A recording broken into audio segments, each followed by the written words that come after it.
Oke, assalamualaikum warahmatullahi wabarakatuh. Untuk pembelajaran hari ini kita masuk di bab 1.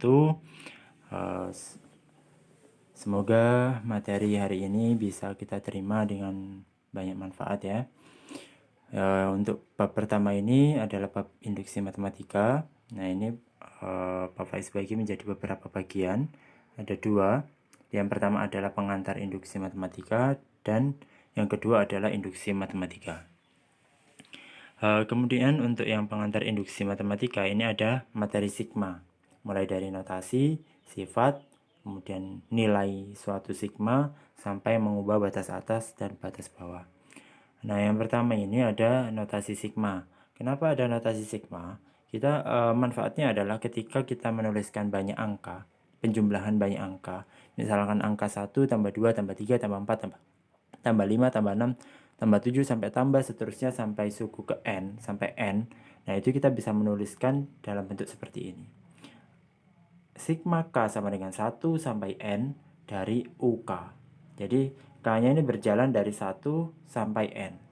Jadi di sini kenapa ada U1 tambah U2 tambah U3 tambah U4 tambah U5 tambah terus sampai tambah ke UN. Seperti itu. Jadi untuk mempermudah aja penulisannya. Nah, contohnya begini. Seringkali kita ketemu dengan soal yang seperti ini. Jadi ada sigma I mulai dari 1 sampai 6 dari AI. Nah, berarti kita nulisnya gimana? Nah, ini. Nulisnya sama dengan A1 yang jalan I-nya ya. Karena startnya tadi kan I sama dengan 1. Jadi A1 tambah A2 tambah A3 tambah A4 tambah A5 tambah A6. Karena batas atasnya 6. Nah, ini batas atas itu yang atas 6, batas bawah itu 1. Seperti itu. Nah, untuk yang contoh kedua ini ada sigma K sama dengan 1 sampai 5 dari K kuadrat. Berarti K kuadrat, K-nya kita ganti 1 sampai 5. 1 kuadrat tambah 2 kuadrat tambah 3 kuadrat tambah 4 kuadrat tambah 5 kuadrat. 1 kuadrat 1 tambah 2 kuadrat ya 4. 3 kuadrat 9, 4 kuadrat 16, 5 kuadrat 25. Nah, kalau dijumlah hasilnya 55. Seperti itu aja. Nah, kemudian untuk yang contoh ketiga, sigma B sama dengan 4 sampai 6. Berarti startnya 4 sampai 6. 3B plus 2. 3B berarti B-nya startnya dari berapa tadi? Ya, ini kan batas bawahnya 4. Berarti B-nya kita ganti 4. 3 kali 4 tambah 2. B-nya diganti 4, 5, 6. Karena batasnya dari 4 sampai 6.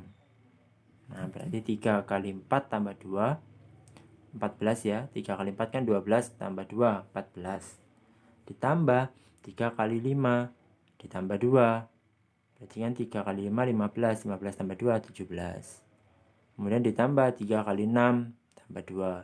3 kali 6, 18. Ditambah 2, 20. Kalau di total jadinya 51. Seperti itu untuk yang contoh dari sigma yang pertama.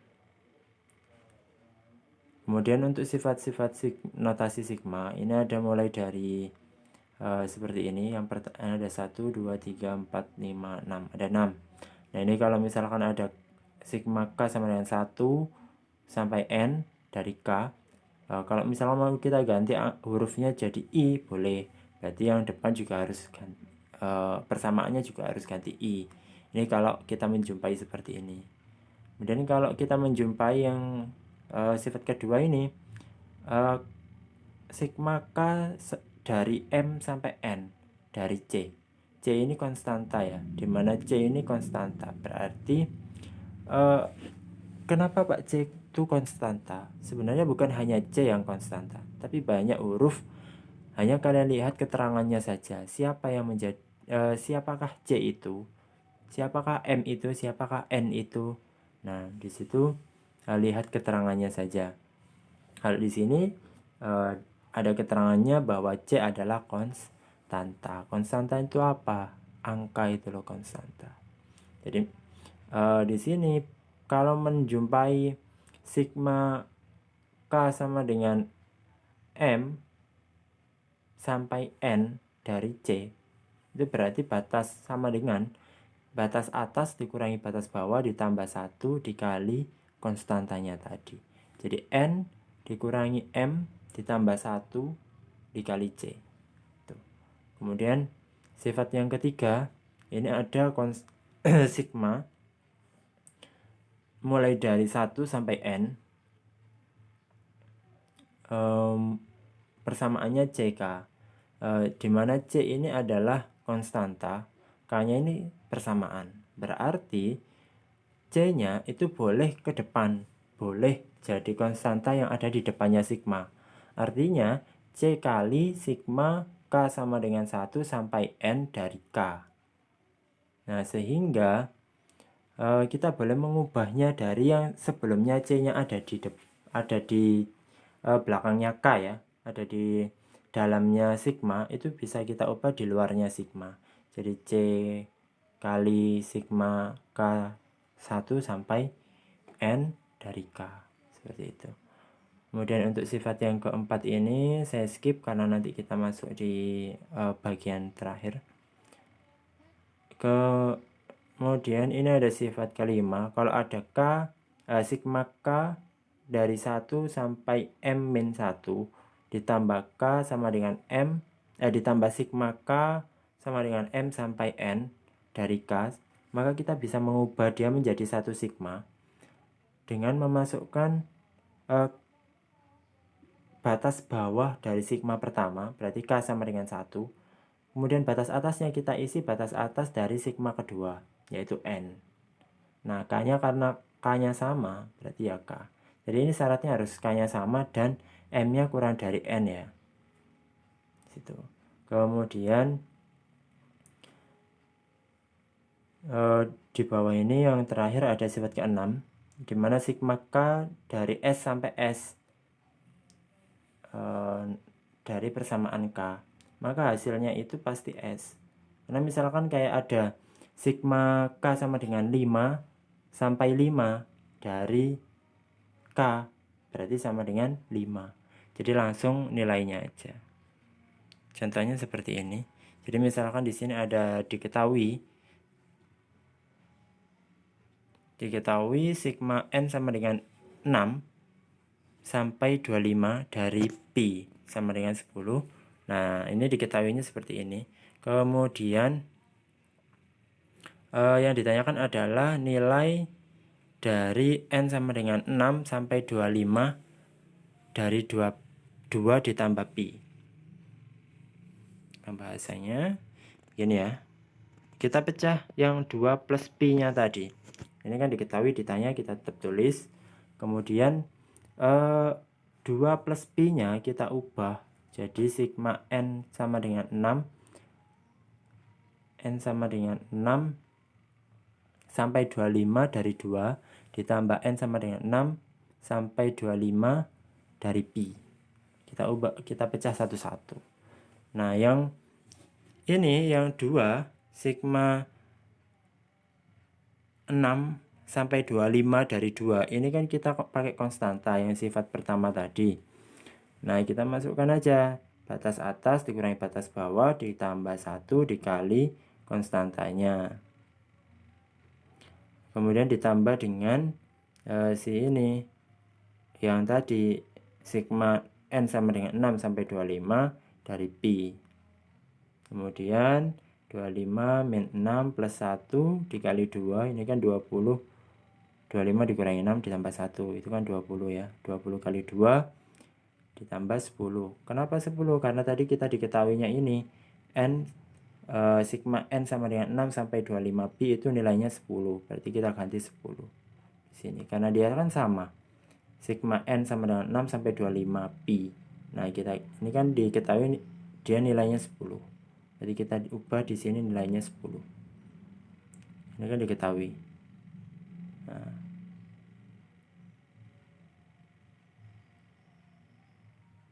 Nah, berarti kita tinggal ubah aja.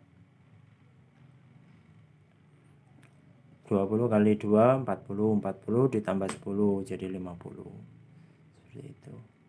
Kemudian yang ketiga adalah nilai suatu notasi sigma. Kalau nilai suatu notasi sigma ini kita cari dari beberapa sifat. Jadi kita menggunakan sifat-sifat tadi untuk menentukan nilai suatu sigma. Contohnya begini. Kalau ada sigma I sama dengan 1 sampai 5 dari I kuadrat min 3I plus 2. Ini kan kita butuh mencari nilainya berapa atau hasilnya berapa. Kita masuk ke pembahasan ya. Nah, untuk pembahasannya kita pecah jadi satu-satu, sama seperti tadi pembahasan sebelumnya juga kita pecah satu-satu. Jadi di sini kita pecah 1, I kuadrat kita sendirikan, 3I kita sendirikan, 2-nya kita sendirikan. Nah, kemudian I kuadrat berjalan jadi I kuadrat ditambah 2 kuadrat karena I-nya kan 1 sampai 5.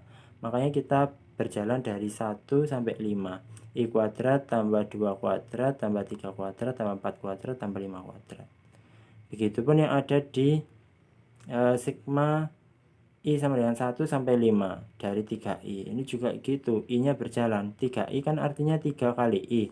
Berarti di sini 3 kali 1, 3 kali tambah 3 kali 2, tambah 3 kali 3, tambah 3 kali 4, tambah 3 kali 5. Karena batasnya sampai 5.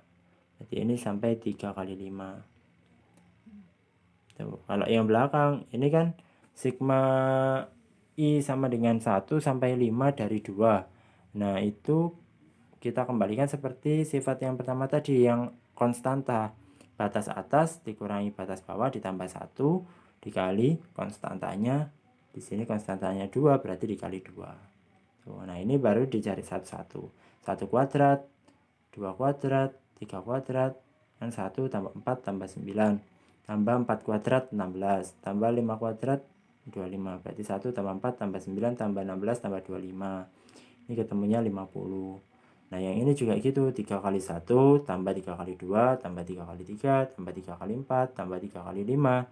Nah, ini juga gitu, 3 tambah 6 tambah 9 tambah 12 tambah 15. Hasilnya 45. Nah, 5 kali 2 10. Tinggal 50 kurangi 45 ditambah 10 jadinya 15. Temulah seperti itu. Kemudian yang bagian terakhir adalah mengubah batas atas dan batas bawah. Nah, untuk mengubah batas atas dan batas bawah ini misalkan di sini ada suatu sigma dengan K mulai dari M sampai N dari K. Kalau misalkan itu kita ubah jadi M ditambah sesuatu. Nah, misalkan di sini sesuatunya adalah P, M ditambah P berarti batas atasnya N-nya juga ditambah P. Tapi untuk persamaannya dikurangi P, K-nya jadi dikurangi P. Tapi ketika kita mau ubah dia jadi lebih kecil, M-nya lebih kecil dari sesuatu. Kalau di sini M-nya dikurangi P, berarti yang atas, batas atas juga dikurangi. Tapi persamaannya, K-nya itu jadi ditambah. Seperti itu ya. Dimana P-nya bilangan bulat, pasti ya, bilangan bulat ya. Nah, kita masuk ke contoh aja supaya lebih jelasnya. Kemudian untuk contohnya ini Pak Faiz berikan untuk yang batas bawahnya saja yang kita ubah. Kalau untuk batas atasnya sama caranya, tidak ada perbedaan. Jadi tinggal itu mau ditambah atau dikurangi. Kalau ini kan dengan batas bawah 2. Berarti kalau untuk yang sigma pertama 6-nya ini harus dikurangi berapa supaya jadi 2? Ini kan harus dikurangi 4. Yang atas juga harus dikurangi 4. Jadi 10-nya juga harus dikurangi 4. Tapi kalau yang sigma kedua ini karena sudah 2, batas bawahnya 2, ya sudah biarkan saja. Tidak perlu kita ubah. Kita masuk ke pembahasannya. Nah, ini di sini sigma pertama A sama dengan 6 sampai 10 dari A kuadrat plus 1 ditambah sigma A dari 2 A mulai dari 2 sampai 6 dari 4A plus 3. Yang belakang tetap ya, kita tetap tulis sampai ke bawah, tetap kita biarkan aja dia, nggak usah diotik karena dia udah batas bawahnya sudah 2. Nah, sedangkan yang pertama, sigma pertama kita ubah dia dari 6-nya harus diubah jadi 2 karena patokannya adalah batas bawah, karena perintahnya batas bawah bukan batas atas. Kalau perintahnya batas atas ya baru kita lihat yang batas atas dulu baru ke batas bawah. Nah, kalau ini kan perintahnya batas bawah berarti harus diubah yang bawah dulu. 6 supaya jadi 2 harus dikurangi 4. Nah, makanya yang atas juga harus dikurangi 4. Karena dikurangi berarti yang persamaan harus ditambah. Jadi ditambah 4, A kuadrat, A-nya dia harus diubah jadi A plus 4. Karena dia dikurangi 4, dia jadi plus 4. Sesuai dengan sifatnya dia yang pertama tadi. Ini berarti sigmanya mulai dari A sampai 2, A dari 2 sampai 6 kan, karena 6 kurangi 4 kan 2, 10 kurangi 4, 6. Persamaannya jadi A plus 4 kuadrat, ini kan bisa diubah jadi A kuadrat plus 8A plus 16. A kuadrat ditambah 2 kali 4 kali A berarti 8A. Ditambah 4 kuadrat 16 ditambah 1. Yang belakang tetap biarkan, tetap ditulis. Kemudian yang bawahnya sama dengan sigma A dari A dari 2 sampai 6. Ini dari A kuadrat plus 8A plus yang bisa dijumlahkan hanya 16 ditambah 1. Jadi 17. Yang belakang tetap sigma A dari 2 sampai 6, 4A plus 3. Kemudian kita gabung karena dia sigmanya sama, A dari 2 sampai 6, sama-sama seperti itu. Sigma pertama kan juga sama. Ini. Sigma pertama kan basis bawahnya atau batas bawahnya itu 2, batas atasnya 6. Sigma kedua juga batas bawahnya 2, batas atasnya 6. Maka kita gabung dia menjadi 1. Jadi A kuadrat plus 8A plus 17 plus 4A plus 3. Kita gabung. Syaratnya dia harus sama ya sigmanya. Kemudian baru kita tambahkan yang sejenis. Yang sejenis kita tambahkan. Kalau A kuadrat nggak ada temannya, biarkan A kuadrat. Dan di sini 8A dengan 4A, berarti kita boleh jumlahkan 8A tambah 4A, 12A. 17 tambah 3 berarti 20. Sudah, ini ketemu hasilnya. Maka hasil dari ini tadi, notasi sigma dari A mulai dari 6 sampai 10, dari A kuadrat plus 1 ditambah sigma A sama dengan 2 sampai 6 dari 4A plus 3 dengan batas bawah 2 adalah sigma A sama dengan 2 sampai 6 dari A kuadrat plus 12A plus 20. Itu pembahasan untuk yang bagian terakhir, bagian keempat. Terima kasih Pak Faizahiri. Kalau ada pertanyaan silahkan komen di Google Classroom. Saya akhiri, kurang lebihnya mohon maaf. Wassalamualaikum warahmatullahi wabarakatuh.